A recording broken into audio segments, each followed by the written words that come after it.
Hello friends, ultimate ரைடில் இன்றைக்கி நம்ம போக போகிற இடம் தலக்கோனால இருக்கிற ஒரு ஹிடன் ஃபால்ஸ். இந்த ஃபால்ஸ் வந்து பார்த்திங்கன்னா சென்னையிலேருந்து அப்ராக்சிமேட்டாக 220 கிலோமீட்டர்ஸ் டிஸ்டன்ஸில் இருக்குது. இந்த ஃபால்ஸுக்கு போகணுன்னா நீங்கள் கொஞ்சம் ஏர்லி மார்னிங்காக சென்னையிலேருந்து கிளம்புனீங்கன்னா ஒரே நாளில் போயிட்டு வாட்டர் ஃபால்ஸை பார்த்துட்டு திரும்பி ரிட்டன் வரதுக்கு சேஃபாக இருக்கும்.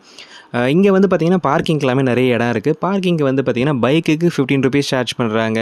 அண்டு உள்ள ஆள் போகிறதுக்கு என்ட்ரி வந்து 30 ரூபாய் சார்ஜ் பண்ணுறாங்க. நீங்கள் அப்படியே போயிட்டு பைக்கை பார்க் பண்ணிவிட்டு அப்படியே ரிட்டன் வந்தீங்கன்னா வர வழியில் ஒரு போர்டு இருக்கும். அந்த போர்டுக்கு ஆப்போசிட்டில் ஒரு படிக்கட் போகும். அந்த வழியாக தான் நம்ம இந்த ஹிடன் ஃபால்ஸுக்கு போக முடியும். அண்ட் இங்கே போகும்போது வந்து பார்த்திங்கன்னா இது ஒரு மாடரேட் ட்ரெக்கிங் தான் உங்களுக்கு. ஆனால் வந்து ஒரு 1 hour வரைக்கும் உங்களுக்கு நீங்கள் மலை மேலே ஏறுற மாதிரி டைம் இருக்கும். அண்ட் இந்த ஃபால்ஸுக்கு நீங்கள் போகும்போகிறதுக்கு பார்த்திங்கன்னா வழியில் ஒரு சின்ன ஒரு ஸ்ட்ரீம் கிராசிங்லாம் இருக்கும். ஸோ அதான் வந்து மெயின் வாட்டர் ஃபால்ஸுக்கு தண்ணி வர இடம். அதை க்ராஸ் பண்ணி போனீங்கன்னா நீங்கள் வந்து இந்த அமேசிங்கான வாட்டர் ஃபால்ஸுக்கு போகலாம். அண்ட் இங்கே வந்து பார்த்திங்கன்னா தயவு செஞ்சு உள்ளே இறங்கி குளிக்காதீங்க. ஏன்னா நீச்சல் தெரியாதவங்களுக்கு இந்த இடம் வந்து சேஃப் கிடையாது. ஏன்னா இங்கே வந்து ஒரு 40 ஃபீட்டுக்கு மேலே டெப்த் இருக்குது. ஸோ இந்த இடத்துல வந்து